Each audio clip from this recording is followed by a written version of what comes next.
स्वागत है आपका डोमिन लाइफ मिनिस्ट्रीज में। मैं हूं पास्टर सुजीत कुमार ओके और आज का विषय हमारा है वचन जीवन निर्माण करता है। मैं फिर से कहूँगा, वचन जीवन निर्माण करता है। आइए मेरे साथ वचन में जाए। यूहन्ना 6 अध्याय उसका 63 पद, जॉन 6 चैप्टर 63 वर्ड। और वचन इस तरह से कहता है, वचन आत्मा और जीवन है। जी हाँ, वचन आत्मा और जीवन है। वचन ही जीवन निर्माण करता है। आप जो कुछ इस दुनिया में देख रहे हैं अपनी आंखों से, आप जो कुछ भी देख रहे हैं, ये सब कुछ वचन के द्वारा ही निर्माण हुआ है। और इन बातों को मैं बिल्कुल हवाओं में नहीं कह रहा हूँ। मैं आपको परमेश्वर के वचन का हवाला भी दे सकता हूँ। मेरे साथ वचन निकालिए। इब्रानियों उसका 11 अध्याय 3 पद।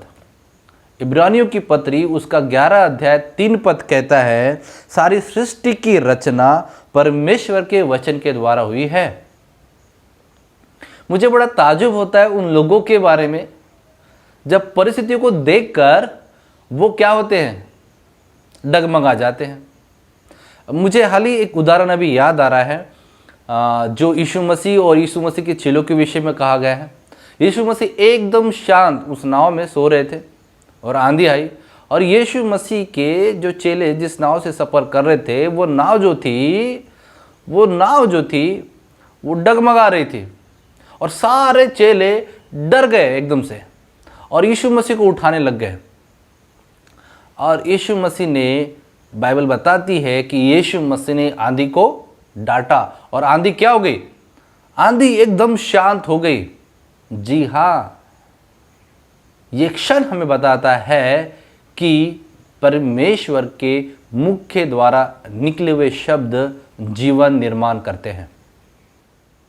भजन संहिता 36 अध्याय 6 पद और उसका 9 पद ये कहता है कि परमेश्वर ने कहा और सब कुछ हो गया। जी हाँ, जब परमेश्वर कुछ कहते हैं तो सब कुछ हो जाता है। हालेलुया, बोलिए यीशु मसीह की जय। और वचन ये हमें बात बताता है कि जब परमेश्वर कहते हैं तो सब कुछ हो जाता है। भजन संहिता 36 अध्याय उसका 6 और 9 पद। तो फिर से ये वचन हमें इस बात पर और सबूत पुख्ता करता है कि परमेश्वर का वचन जीवन निर्माण करता है। परमेश्वर का वचन जीवन निर्माण करता है। आप चाहते हैं परमेश्वर का वचन आपके जीवन में निर्माण करे? हमने हाउ टू स्टडी बाइबल इस अध्ययन में कहा है कि परमेश्वर का वचन जो है उसके द्वारा हमें पता चलता है कि परमेश्वर कैसा है, उनके विचार, उनकी योजनाएं कैसे हैं। और एक बात हमने वहाँ पर कही थी, वो कही थी कि परमेश्वर ने आपके लिए दिए हुए वचन बाइबल में लिखे हुए हैं। इसकी जानकारी आपको प्राप्त करना होगा। जी हाँ, अभी भी आप जीवन प्रस्थापित कर सकते हैं परमेश्वर। यूहन्ना उसका 15 अध्याय 3 पद, हम परमेश्वर के वचन के द्वारा शुद्ध होते हैं। परमेश्वर के वचन के द्वारा शुद्ध होते हैं। यहां तक कि आप लूका में जब उड़ा पुत्र की कहानी देखें, जब उड़ा पुत्र वापस आता है तो पिता ये कहता है कि इसे स्नान करवाओ, क्योंकि जो सूअरों के बीच में काम कर रहा था, जो गंदगी में था, वो पिता कहता है कि इसे स्नान करवाओ। तो वचन साफ साफ कहता है हम परमेश्वर के वचन के द्वारा शुद्ध होते हैं। परमेश्वर स्वयं चाहता है कि आप शुद्ध हो। आप शुद्ध हो, परमेश्वर स्वयं ये चाहता है। और इस वचन की गंभीरता को समझने के लिए आइए मेरे साथ एक वचन में जाए। इफिसियों 5 अध्याय 25 से 27 पद। इफिसियों 5 अध्याय उसका 25 से 27 पद। और वचन कहता है, हे पतियों, अपनी अपनी पत्नी से प्रेम रखो। परमेश्वर स्वयं ये वचन देते हैं, अपने वचन के द्वारा कहते हैं कि हे पतियों अपनी अपनी पत्नी से प्रेम रखो जैसा मसीह ने भी कलीसिया से प्रेम रखा। तो पति कैसा प्रेम रखे? जैसा मसीह ने कलीसिया से प्रेम रखा है और अपने आप को भी उसके लिए दे दिया। जब यीशु मसीह जो कलीसिया के दूल्हा है और कलीसिया जो दुल्हन है, जब इस दूल्हे ने अपने दुल्हन के लिए अपने आप को दे दिया, वचन बताता है पतियों अपनी अपनी पत्नी से प्रेम रखो। किसके समान? दूल्हे के समान। ओके, आइए मेरे साथ वचन में और आगे बढ़ेंगे। 26 पद कहता है कि उसके वचन के द्वारा, जी हाँ, उसके वचन के द्वारा जल के स्नान से शुद्ध करके पवित्र बनाए। तो परमेश्वर क्या करना चाहते हैं, या परमेश्वर का पुत्र क्या करना चाहता है? जो इस कलीसिया का दूल्हा है वो अपने दुल्हन के साथ क्या करना चाहता है? 26 पद फिर से एक बार, कि उसको वचन के द्वारा जल के स्नान से शुद्ध करके पवित्र बनाए। तो परमेश्वर या परमेश्वर का पुत्र ये इच्छा रखते कि उनकी जो कलीसिया है, उनकी जो दुल्हन है, उनको वचन के द्वारा जल के स्नान से शुद्ध करके क्या करे? पवित्र करे। जी हाँ, यदि कलीसिया में कोई बुराई हो या यदि किसी व्यक्ति में भी कोई बुराई हो तो कैसे हम अपने बुराई से दूर हो सकते हैं? कैसे हम अपने चरित्रों को शुद्ध कर सकते हैं? बाइबल साफ साफ हमें बताती है कि वचन के द्वारा। हालेलुया। आप कहते होंगे हम तो हर दिन स्नान करते हैं, पर क्या वाकई आप परमेश्वर के वचन के द्वारा स्नान करते हैं? या वचन में कहा गया है कि परमेश्वर अपने दुल्हन को वचन के द्वारा जल के स्नान से शुद्ध करके क्या करता है? पवित्र बनाता है। और 27 पद कहता है और उसे एक ऐसी तेजस्वी कलीसिया बनाकर अपने पास खड़ी करे। परमेश्वर एक तेजस्वी कलीसिया बनाना चाहता है। और बैठी हुई नहीं, वो चाहते वो तेजस्वी कलीसिया कैसी हो? खड़ी हो, जिनमें न कलंक न झुर्री न कोई ऐसी वस्तु हो, वरन पवित्र और निर्दोष हो। तो परमेश्वर क्या कहना चाहता है इस वचन से? इफिसियों 5 अध्याय 25 से 27 पद में परमेश्वर क्या चाहता है? परमेश्वर चाहता है कि उसकी कलीसिया पवित्र और निर्दोष हो। क्या आप अपवित्रता में जी रहे हैं? क्या आप दोष से भरा हुआ जीवन जी रहे हैं? परमेश्वर का वचन हमें पापों से आजाद करता है। परमेश्वर का वचन हमें पापों से दूर रखता है। जी हाँ, मेरे साथ और एक वचन में हम लोग जाएंगे। परमेश्वर का वचन हमें पापों से दूर रखता है। और कैसे जवान अपनी चाल को शुद्ध रख सकता है? कैसे जवान अपनी चाल को शुद्ध रख सकता है? आज के रोजमर्रा जीवन में देखिए, हालांकि मुझे एक उदाहरण याद आ रहा है।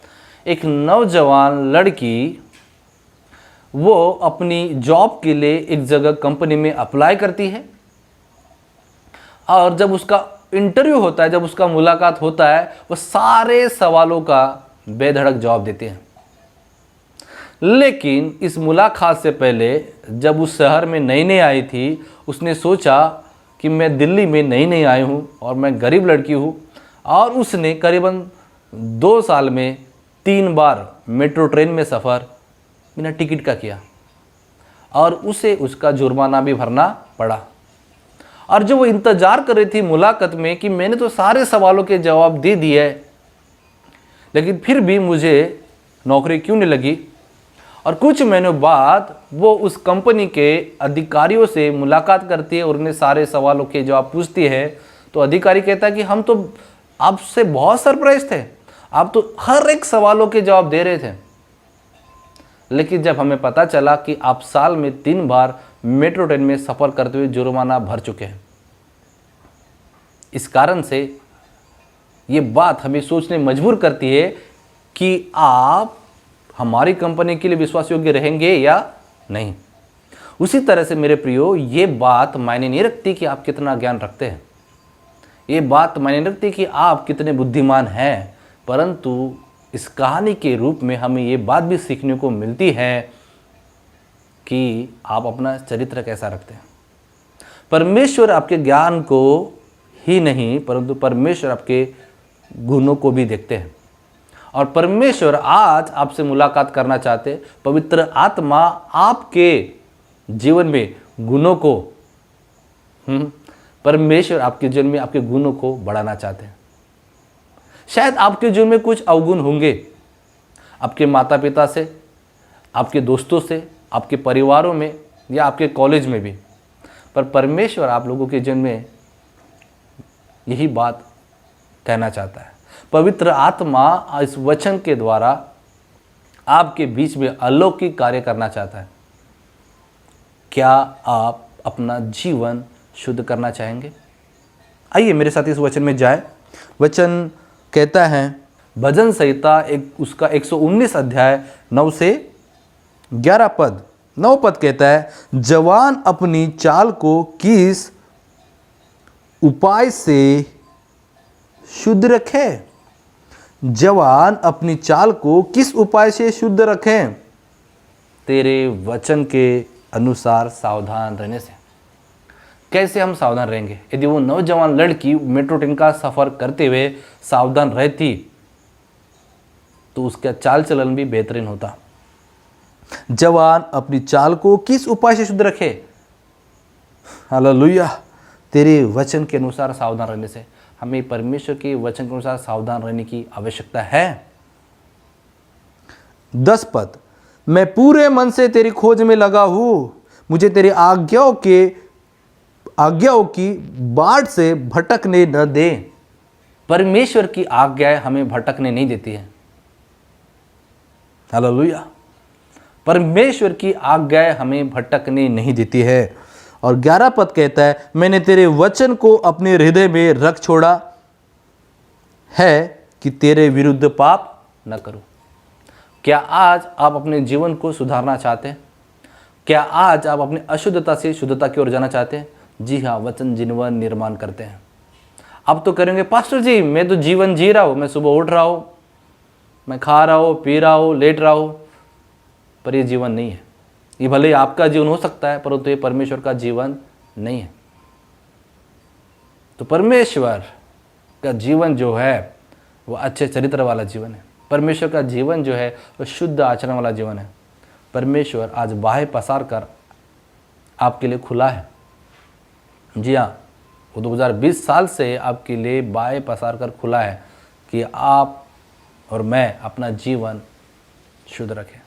हालेलुया।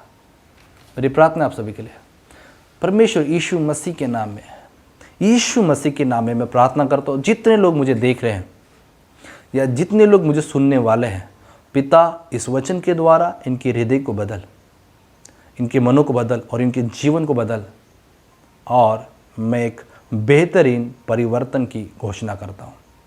परमेश्वर आपकी परिस्थिति को बदलने जा रहे हैं, परमेश्वर आपके विचारों को बदलने जा रहे हैं। और आप जाने कि परमेश्वर की महिमा आपके लिए कितनी बड़ी है। आप जाने कि परमेश्वर की योजना आपके लिए कितनी बड़ी है। प्रभु आप सबको आशीष दे। आमेन। परमेश्वर आपको आशीष दे। God bless you.